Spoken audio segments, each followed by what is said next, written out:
Hi Flosstube, I'm Lori and welcome to Once Upon a Stitch. Today is Monday, June 13th, 2022. It is my 100th Flosstube video. Welcome! I'm so glad you're here with me today. Thank you for those who have been with me along this journey. I hope to continue. I hope you're with me for the next 100. So, welcome. Let's get going because all of a sudden I have a lot to share with you. I can't even find my notes. I took so much out to share with you. A few people had questions about quilting. So I'll keep the quilting to the end for those that want to sign off before then. Let's see. But there was one question that I noticed out on a Flosstube for new video, new Flosstubers. And they wanted to know how we keep track of our whips. Now, everybody has their own way of keeping track, and I've showed this before, but this might be easier to show again to explain. I list all my projects down this side of the paper. I know a lot of people do it on spreadsheets. Since I left work, I haven't been using Excel that much. So I like writing it out and seeing it in front of me every day. I make changes along the way. And so what I do is I list all my, in this case, they were whips. These were the projects that I carried over from 2021. Then anything down below here is all my new projects that I started in 2022. Once I complete the project, first I schedule when I'm going to stitch it. So I have it broken down from January to December and then date of completion. So what I did was I planned, for instance, the first one was Templar Prophecy. So on Templar Prophecy, I practically probably had check marks the whole time because I wanted to make sure that I completed it by May. So, but I finished it in March, so I circle it, I draw a red line through it, and then I write the date that I completed it. As far as keeping track of everything else, these are all whips that are still very much in my rotation. And the X's mean they were scheduled to be worked on, but I, for whatever reason, chose not to do it that month. And then the circles mean that I did work on it. So we're on June, so I have a lot to get to in June so far. I schedule my new projects as well. June was up here, and then I have some ones that I'm starting in July. And then these were the 6 that I put in when we did 6 new starts in 6 hours with my stitching group. And stitching group on Zoom. So we did 3 one night and 3 the other night, and I have 5 of the 6 completed. 1 is still outstanding. So that's how I keep track of it and how I make plans for, like if it's a 30-day month, I know I can work on 15 projects that month. So I'll check off 15 that maybe I haven't stitched on. And then I have a focus piece, which is like one that I want to stitch on every single month.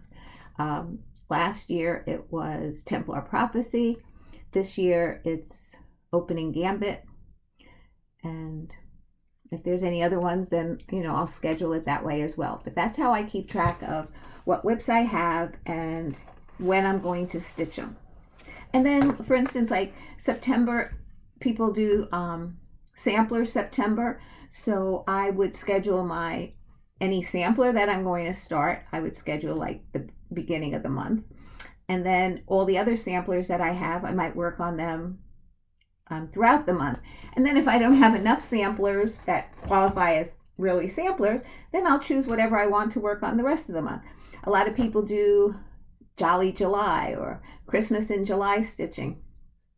So I'll be doing Christmas in July or Jolly July, and I'm planning 6 new starts at the New Jersey retreat when I attend there. We're going to do 3 I think Friday night we're going to do 3, and then Saturday morning we're going to do the next 3. So I'll have 6 new, and they're not all Christmas, but some of them are, and I will share with you. It'll be interesting how much I'll get accomplished in a large environment like that with a lot of people, and how they're going to interact with everybody who may be doing it. And then I'm sure there's some that no, they just want to stitch whatever they brought or they plan to stitch on. So we'll see how many stitches I get done in an hour under those circumstances. I'll keep track of that. And then, excuse me, that's about it for planning. Okay, I pulled out some prior finishes because next week is the beginning of June. Okay, let's slow down.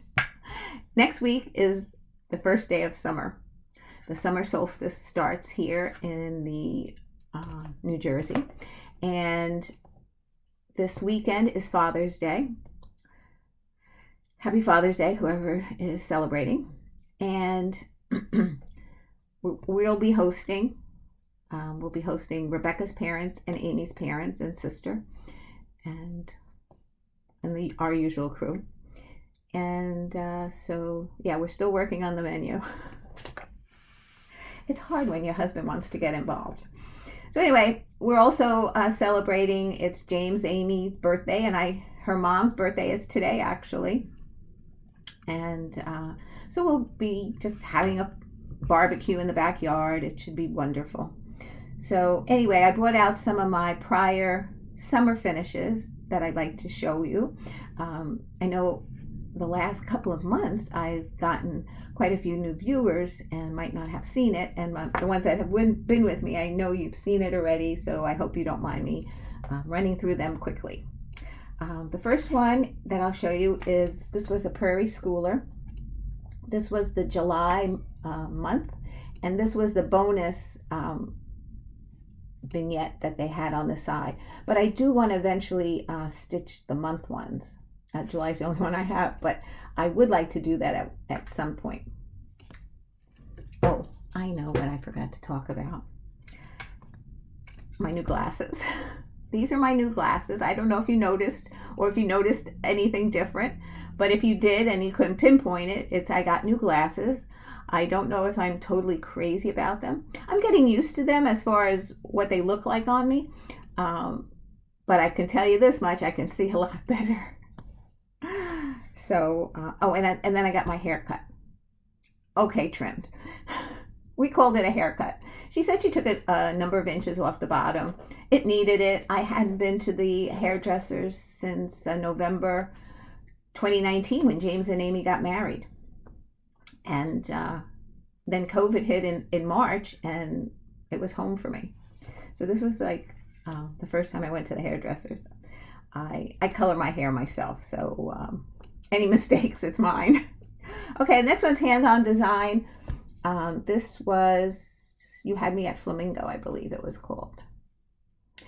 And I didn't like stitching this. I did this on a 28 count Lugana. It looks like ivory. And I thought there was going to be more. Like this went the alphabet, so I thought it was going to be a series. But it ended right there, and I didn't realize how big it was going to be. So I finished it as a flat fold. I'm just looking at this because it almost looks like this is rickrack, but it's not. It's the illusion that the border makes it. But I put white pom-poms on that one. This was a Lizzie Kate. This was probably from her summer small tidings. And I just finished it as a cube. And it just sits on a table. And then this was from the same one. This is Beach by Lizzie Kate.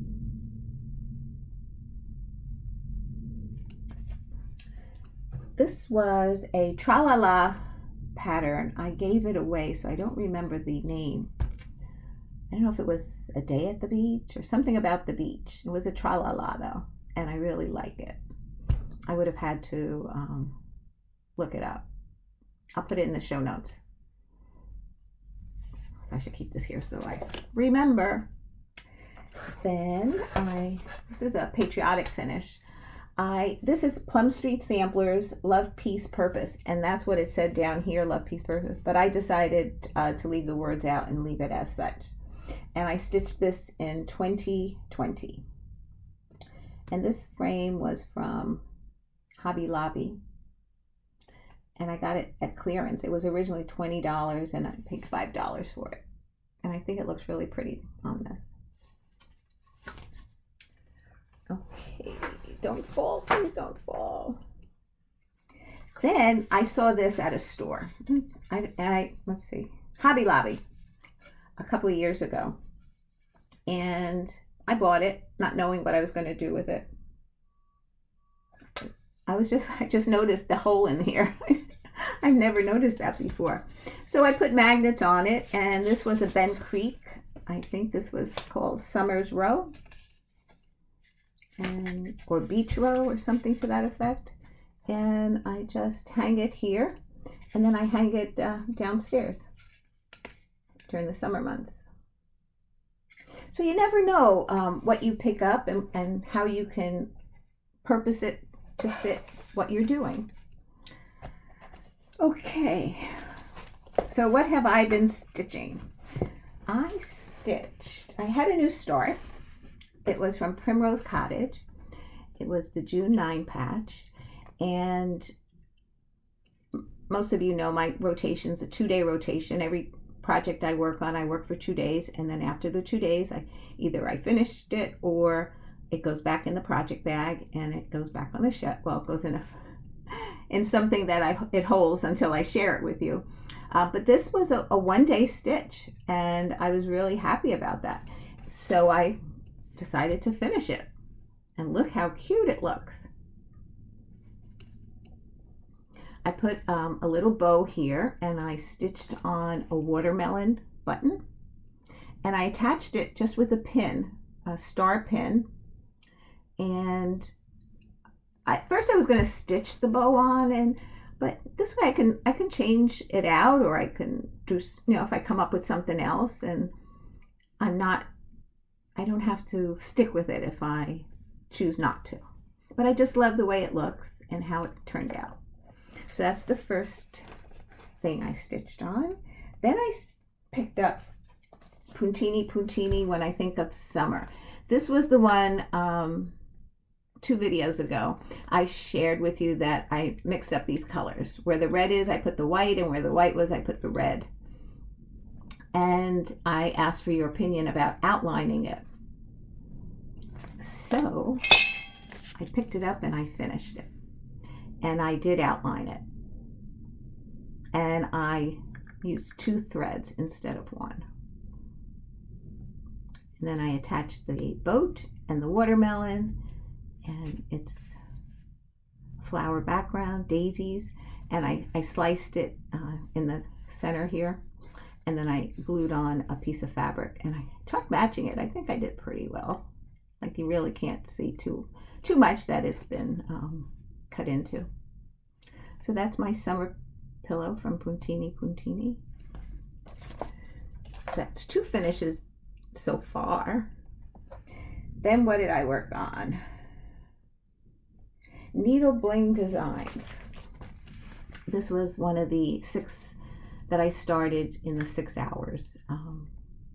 And this is To the Beach and Back, it's called, and it says, I love you to the beach and back. So I finished it. And I just made it a pillow so far. I think I might want to get some kind of trim, but I think this color is going to be hard to come by.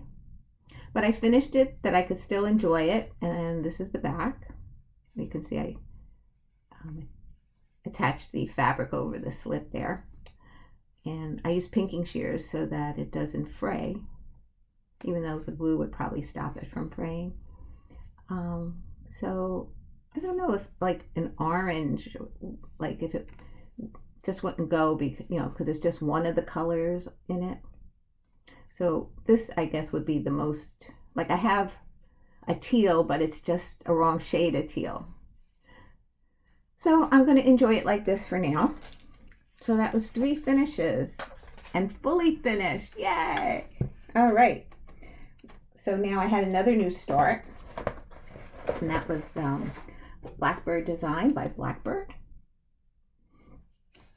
And as I was getting this ready to share with you, I finally read the directions. I didn't read the directions. I read the floss that it called for. And it was either Gentle Arts Espresso Bean or DMC 3371. But then before it said 10 yards, which means you need more than one skein. And as I was stitching this, I was realizing I was getting through the skein pretty quickly. I decided to try needlepoint silk in blacks, number 993. And I really liked the way this glided through the fabric. Actually, it was like really silky. I guess that's what silks are all about. I think this was the first time I tried needlepoint silk, and I don't have enough.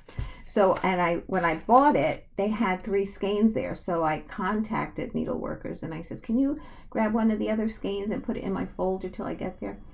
And they says, we don't see any on the wall. So they're gone. So I have to see if 123 Stitch has any. This is Blackbird. This is how far I've gotten. This is on a 28 count Legacy. Picture this plus. And I like this. I like the way it's coming out. I don't know how I'm going to finish it yet though.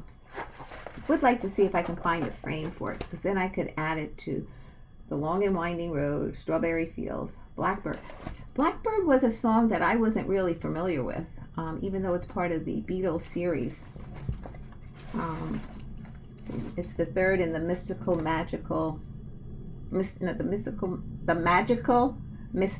series. And I looked it up on YouTube, and Paul McCartney sang it, and I listened to it, and it rang no bells in my mind. But I like the design, so that's why I decided to stitch it. The next one I started was Luminous Fiber Arts Gathering Berries. I know you've all seen this before. So many people have done it. And again, I'm doing it with a silk. This time I chose the Gloriana. It's called Candy Apple Red. Here's the tag on it if you're interested. And I'm doing it on an ivory Lugana. No, cream. I have the tag here. Cream Lugana.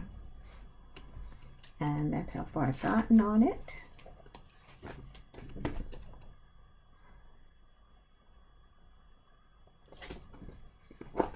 And so this will be fun. And what I'm going to do is I have Gathering Clover, which is like a green shade. So I think I'm going to do it on the same fabric. And I think I'm going to choose a silk to stitch it with. Then I picked up a whip, and I picked up Lori Holt's Bee in My Bonnet, Stitchy Stars. And it's funny because when I look at this, I look at it as starting here and going this way. And when I see people hold it up, sometimes I'm confused if they move things around, if they stitched them in different places. Anyway,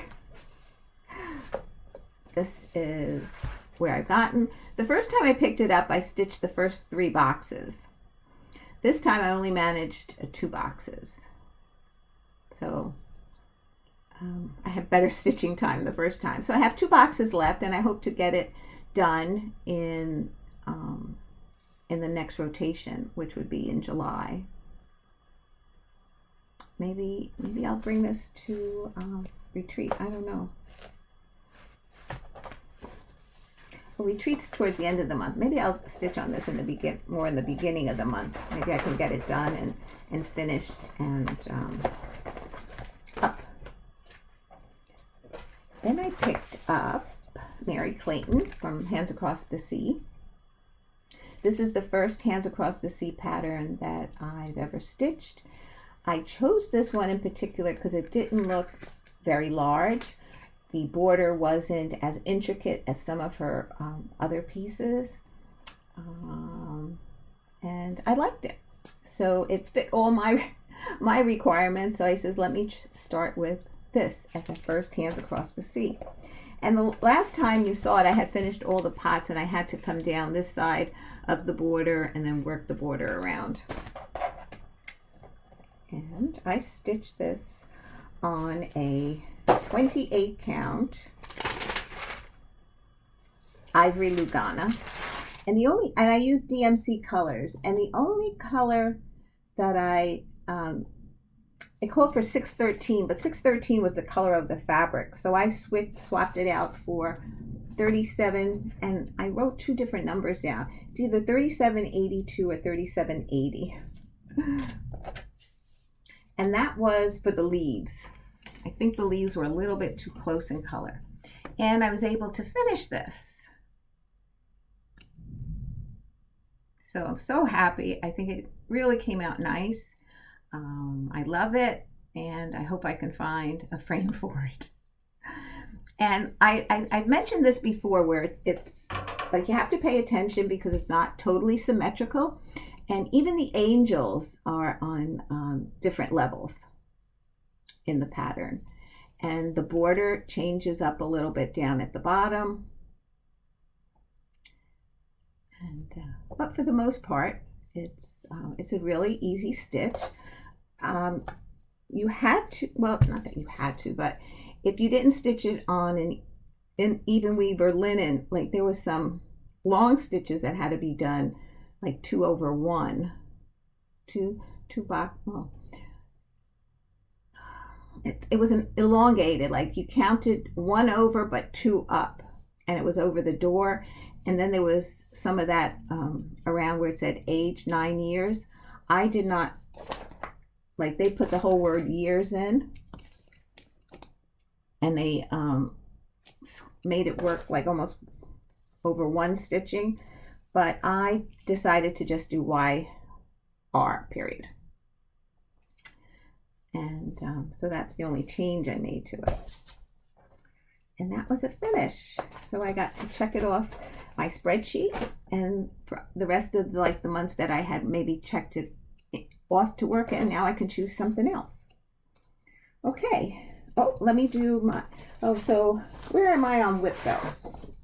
I was able to color, here it is, Mary Clayton, this box in, still no WIPGO, but I still have 2 to work on.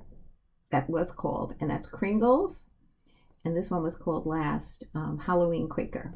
15 hours here, and this one I have to finish the first row of rooms. So yeah, I gotta get to that. Okay, I had giveaway winners from my last video, and the question was, if you were to select one pattern that you already stitched to stitch again, what would you do it just because you loved it so much? So the first giveaway was Madame Chantilly Starlight. Cute pattern. My friend gave it to me. I did not stitch it. And the winner of that is Carla Rigel, not, I get Rigel. Carla. And she said she would like to just stitch her own tomato design, which is kind of cool. The second one that I was giving away was Lila's Studios. Was it Seasons? And this one was Summer. And the winner of this is Lisa Munnchausen. And she said she'd like to stitch Spring Band Sampler, but she didn't share who the designer was. But it's Lisa Munnchausen. Hope I pronounced that right. The third one was Hands-On Design, Oh Say Can You See? And it's just the pattern that's in here. And the winner of that was Patty Smith. Patty said that she would like to either stitch 6 Fat Man or 6 Snow Bells, which are Lizzie Kate patterns. Patty Smith. The fourth one was 3 little patterns. The first one was a Lizzie Kate snail mail. Second one was Heart and Hand, Love You More. And the third one was A Little Luck by Lizzie Kate. And the recipient of that is Linda, I gotta pronounce this name, Klinedinst. She said she would like to stitch, she wrote QS Library Fairy number 5. It's a heaven and earth design. If I ever stitched a heaven and earth design, I would be happy that I stitched it once, let alone twice. I love them. They're gorgeous, but I don't think I can keep up with them. I don't think I would be able to keep track of where I'm at in the pattern. I know that you put it on, a lot of people put it on Pattern Keeper and things like that, but yeah, that's a very big undertaking. I did not get to Needleworkers. I did not shop for any cross stitch patterns or anything right as of yet, but I did run to the dollar store this morning. We made a couple of stops this morning. One was Joann's, one was the dollar store, and I had a coupon at CVS that if I didn't use it, I was going to lose it, and it was $4. So since I was out, I decided to stop, and I had purchased some freeze-dried strawberries and bananas for Caleb to see if he would like them, try something different. He's a very picky eater. So he liked them.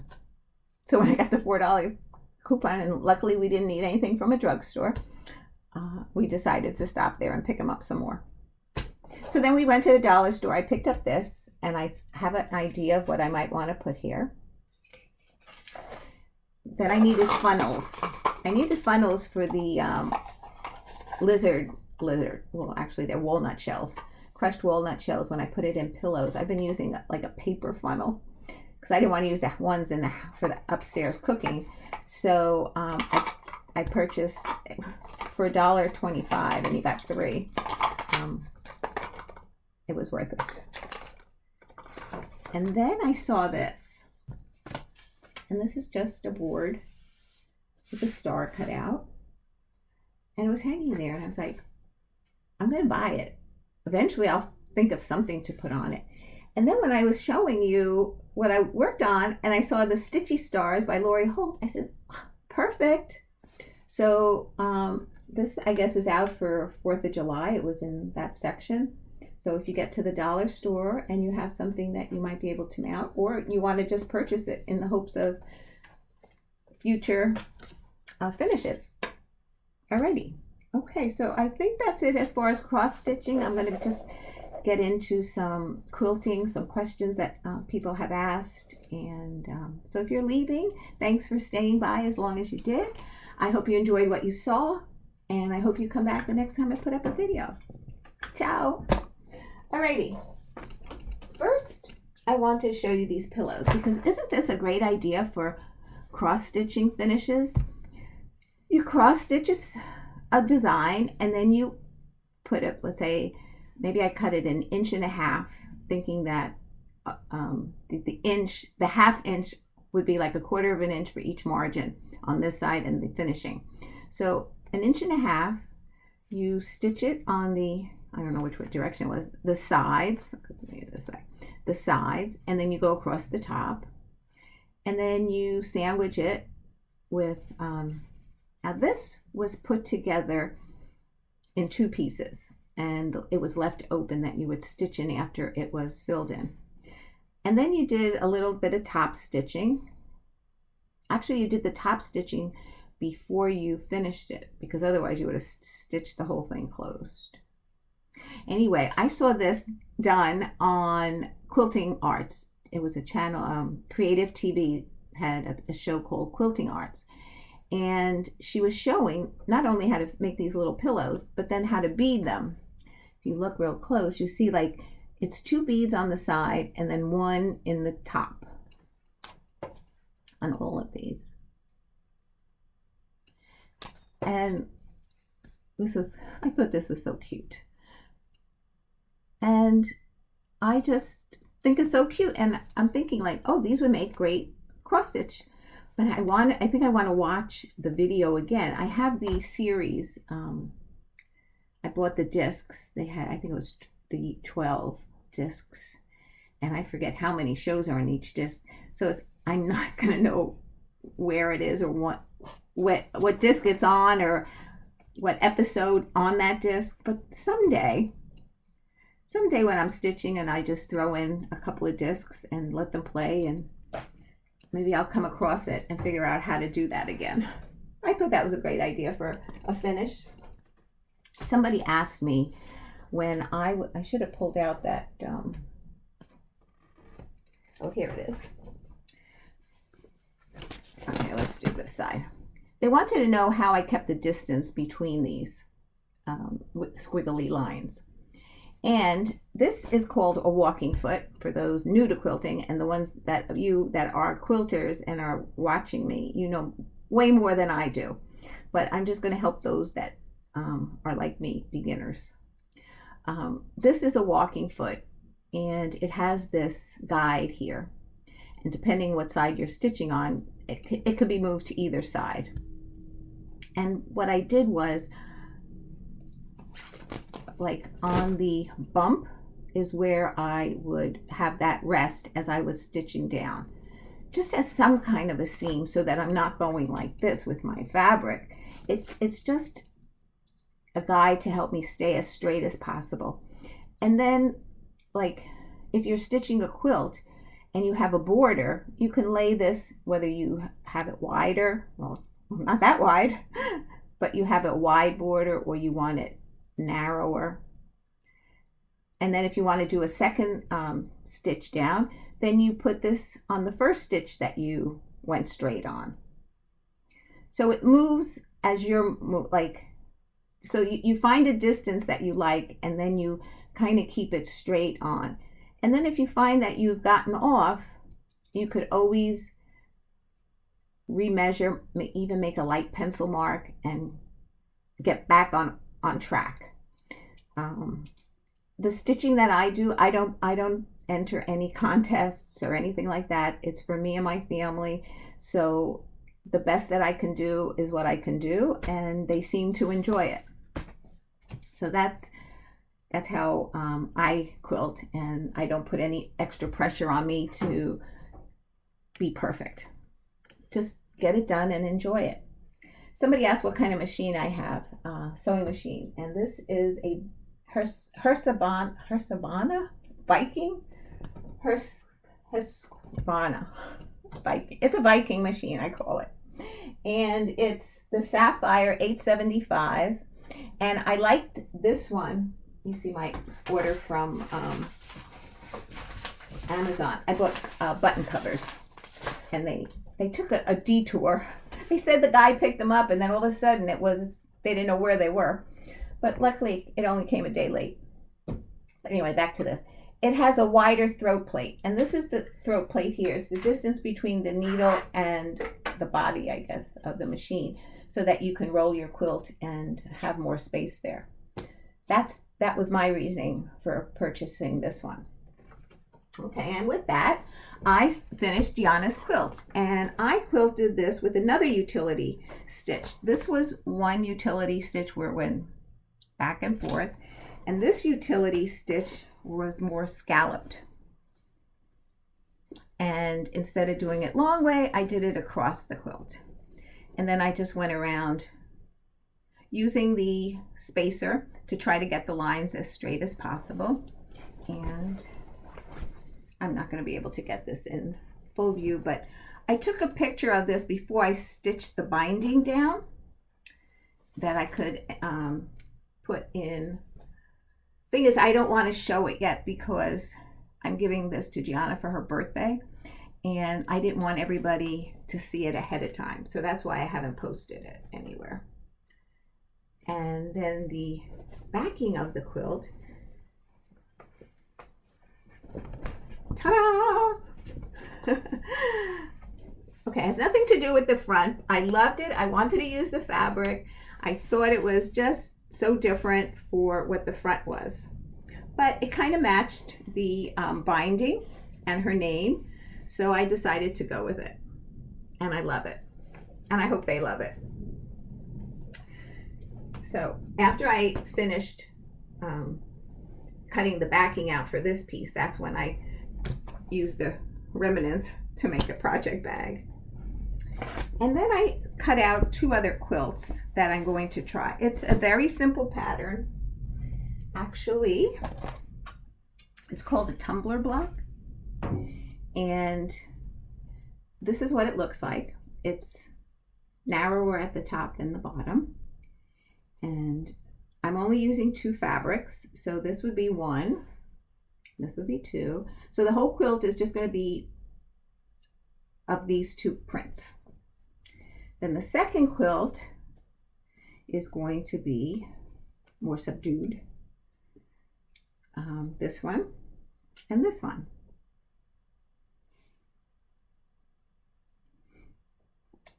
So I put 1 row together, so I thought I'd just share it with you.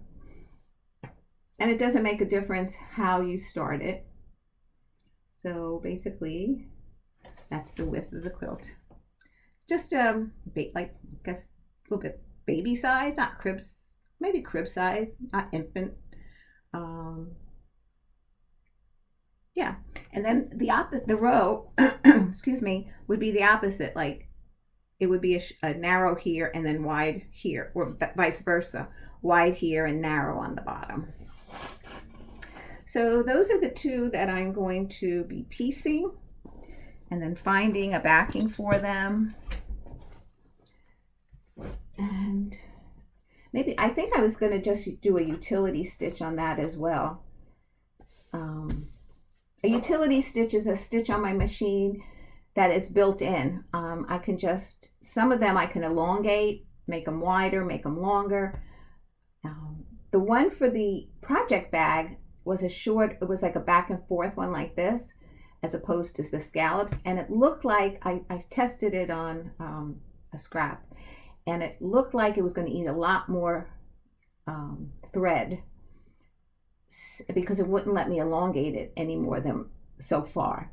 So I decided to do the scallop one because it allowed me, I think it started at 24, then it went to 36. So I picked 42, and I think it even went up to 50 something. So that's about it. That's everything I have to share with you. Again, if I forgot anything, it will be in my next video. I hope you enjoyed what you saw, and I hope you give me a thumbs up and visit me again. And I should be back in about 2 weeks. I hope I have a lot more to share with you. I don't know about more, but some things to share. If you have any questions, please feel free to ask. I'm always happy to share whatever I know with you. And I hope I give some good advice. All right, guys, take care. Stay well. Love you. Till next time. Bye.